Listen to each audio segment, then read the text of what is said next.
नमस्कार दोस्तों कैसे हैं आप सब। आशा है कि आप सभी अच्छे ही होंगे। चलिए आज की कहानी शुरू करते हैं। इसी गांव में एक साहूकार और उसका बेटा व बहू रहते थे। बहू कार्तिक माह में रोज सवेरे उठकर गंगा स्नान के लिए जाती थी। सुबह जल्दी जाते समय वह किसी भी पराये पुरुष का मुंह नहीं देखती थी। एक राजा का बेटा भी सुबह सवेरे गंगा स्नान के लिए जाता था। वह हैरान होता कि मैं इतनी जल्दी उठता हूँ स्नान के लिए, लेकिन कोई तो है जो मुझसे भी जल्दी उठकर नहा लेता है।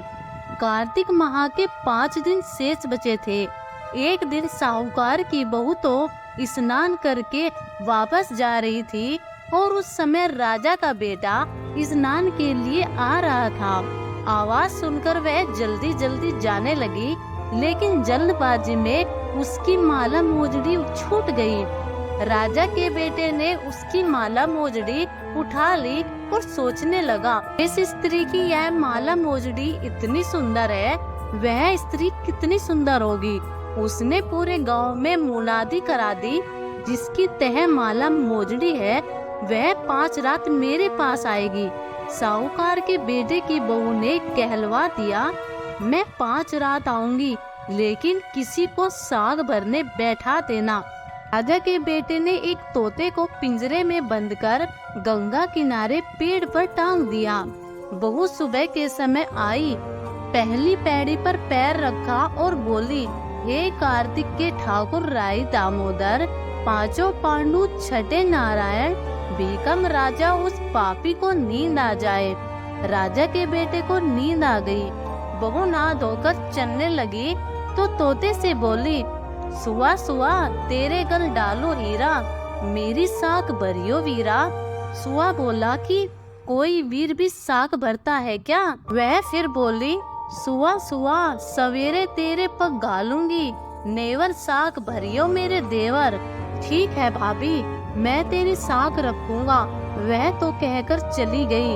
राजा का बेटा हड़बड़ा कर उठा और सुआ से बोला, सुआ मैं आई थी, कैसी थी। सुआ बोला, आबा की सी बिजली, होली की सी जल, केला की सी कामिनी, गुलाब का सा रंग। अगले दिन राजा के बेटे ने सोचा, आज मैं अपनी उंगली में चीरा लगाऊंगा, इससे मुझे नींद नहीं आएगी। अगले दिन राजकुमार उंगली चीरकर लेट गया। वह आई और भगवान से उसी तरह प्रार्थना करने लगी और राजकुमार को फिर नींद आ गई। वह स्नान करके फिर से वापस चली गई। सुबह को राजकुमार ने तोते से फिर पूछा, उसने वही सारी बातें दोहरा दी। अब राजकुमार बोला कि मैं आज रात में आंखों में मिर्ची डालकर बैठूंगा। रात में वह मिर्ची डालकर बैठ गया। बहू फिर आई और प्रार्थना की, जिससे उसे फिर नींद आ गई। राजकुमार ने तोते से बहू के आने की बात पूछी तो उसने फिर बता दी।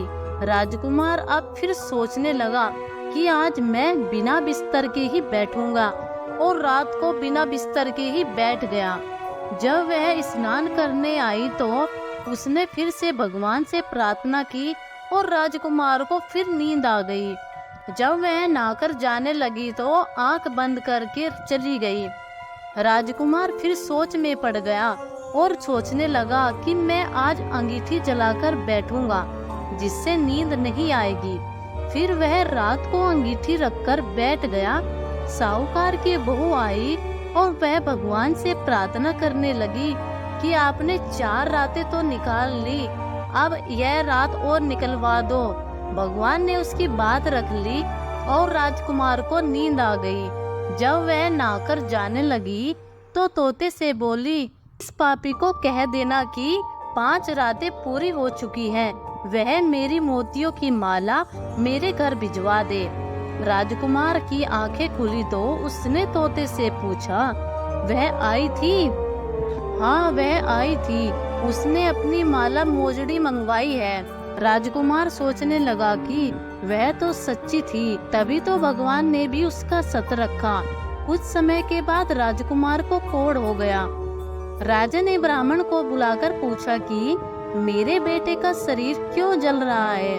ब्राह्मण ने विस्तार से सारी बातें राजा को बताई कि इसने क्या किया था। ब्राह्मण ने कहा कि इसने पतिव्रता स्त्री पर बुरी नजर डाली है, इसलिए इसका शरीर रोग से पीड़ित हुआ है।